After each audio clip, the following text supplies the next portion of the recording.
Well, let's get some reaction now from Canada's business community to the Teck Frontier decision to withdraw its application for the massive oil sands mine in northern Alberta, and the kinds of questions that raises about the economy in general and where we might be headed. Goldy Hyder is the president of the Business Council of Canada, and he's with me now. Mr. Hyder, good to see you again. Good to be here. Thanks for coming to talk about this. An important change in the Canadian economic landscape and a big decision by this company.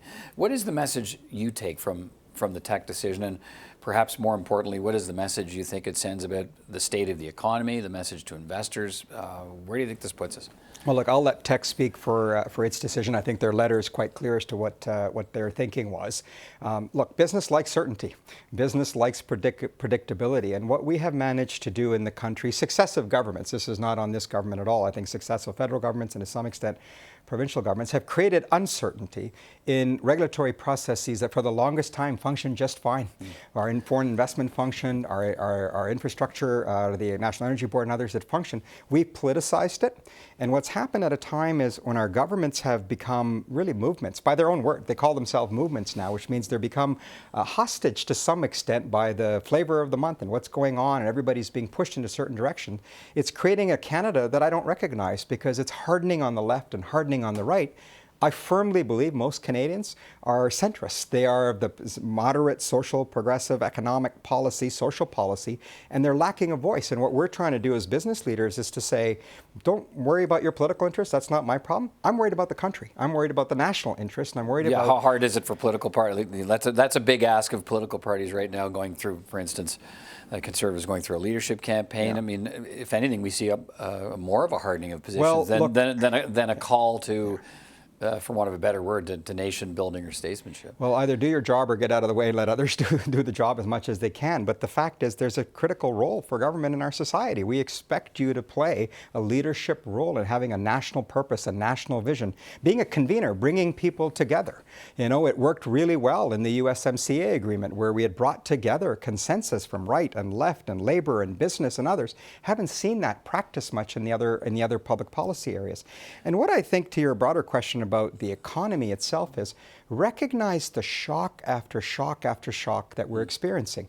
We had the CN rail strike that took place for a period of time, which had a ripple effect to the economy. Some say it might have done a bit of a dip to the GDP.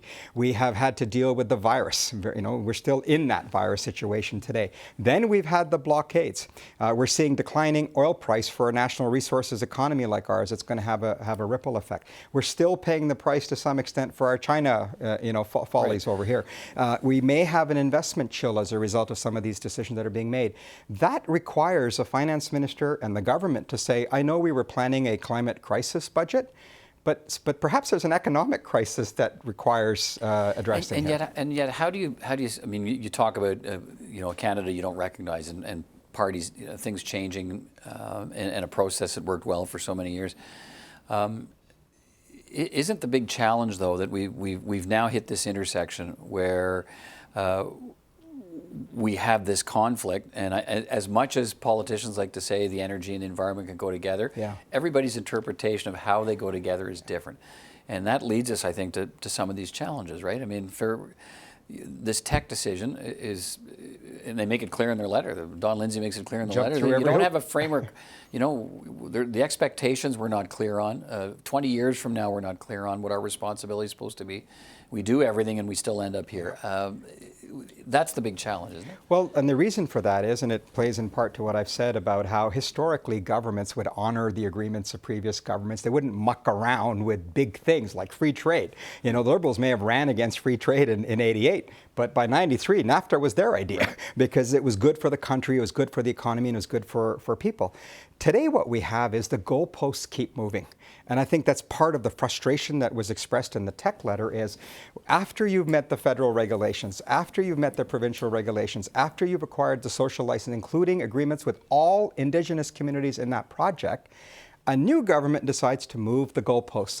And you have to remember who all these governments are. And I say this with the greatest respect for all those who seek public life. But from Kyoto till today, whether it's Kyoto, Copenhagen, Paris, governments go to these international conferences and they're forced to make all kinds of commitments. No plans, Peter.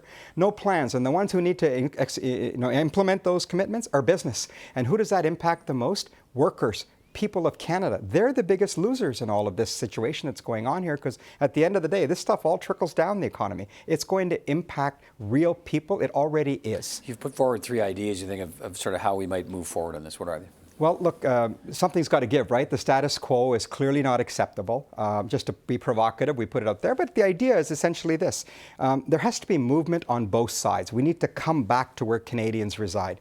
I think Canadians are very sensible, very pragmatic in their thinking of how to reconcile the environment and the economy. Idea 1, carbon pricing, whatever you want to call it, whatever your views of it, it's here. We've supported it for over a decade, first business organization in North America to support carbon pricing. If we can get an agreement that carbon pricing is the model that we would go forward with in Canada, the trade-off is we agree that oil is a requirement for many parts of the world, and that Canadian oil should be the last barrel of oil that's being used, because we in Canada are actually conscious about the social license issues, about the environmental issues, and we're heavily regulated to be so. And then the third piece of this, and the one that I think we're all really struggling with here, because it's a big issue, is Indigenous reconciliation. We have to do something about it, and there are different pieces to this. The first piece is the federal government's role with Indigenous communities to figure out how to move on that reconciliation agenda along the Truth and Reconciliation Report, right? That's for government to do. The new problem that we face, that I think is a revelation to many Canadians, is who speaks for the Indigenous communities? We're seeing that in this whole... Well, who speaks for them, right? Is it the hereditary chiefs? Is it the elected chiefs? And this is not for us to decide. This is for them to decide, because surely we can't have a model where everybody speaks for them. That doesn't work. And then the third thing, which I'm stressed about a little bit, is business has made tremendous investments in our relationship with Indigenous communities. We've had a recent op-ed in the Globe and Mail that talked about all the investments that businesses are doing in the hundreds of millions, billions of dollars to bring in Indigenous communities with skills issues, with investment opportunities. I mean, there are 3 organizations, Indigenous groups, that want to take a majority stake in TMX. You know, so it's not that old relationship anymore. We have a modern relationship, and I sure hope that what's taking place today doesn't set us back, because that would not be a good thing. Right. So do you see a direct link between the blockades and the Teck decision? As much as it's not referred to in the letter, but is the atmosphere such now that companies have to look every which way to figure out what to satisfy? Look, it pains me to say this, because you won't find a prouder Canadian than I am. But when I travel abroad and I ask about perceptions of Canada and the impressions of Canada, the things I hear are deeply concerning. Do I reiterate them to my government colleagues and others? Yes, I do, because they have a right to know. I'm not interested in talking down investment or talking down Canada. We want the investment. We want Canada to be prosperous. The issue is policies matter, and certainty matters. And what we have right now is, as I said, a polarized points of view at both extremes here, when the vast majority, I would say the silent majority of Canadians, have totally reconciled the energy and the environment and want us all to get on with it. And that's the other point. So what do you hear? Let's work together. What do you hear in those travels? Well, look, I mean, you know, one CEO said to me in Asia, "Are you one country or 10?" I said, it's actually worse. We're probably 13 and maybe more. And that's the perception issue. I've met others who have said, you know, instead of investing, we're looking at how to divest our assets. We're concerned about the social license issues because we just don't know when enough is enough. And that is, to me, the politicization of this issue. When you allow cabinets, and again, this is on both governments, right, when you allow cabinets to override a 9,000-page process with a regulator, on what basis are you doing that? And remember, the life of these applications, Peter, as you well know, maybe over 3 governments. Right. How is business investment supposed to calculate political risk 9 years out? 7 years out. I don't know who the government is then. We mucked about with a system that worked, and we need to fix it because the status quo is taking us down to a very bad place, and it's going to hurt the country, but more importantly to me, it's going to hurt real people, and that's what this is about. All right, Goldy, Hyder, always good to get your perspective. Thanks for that today. Thank you for having me, Peter.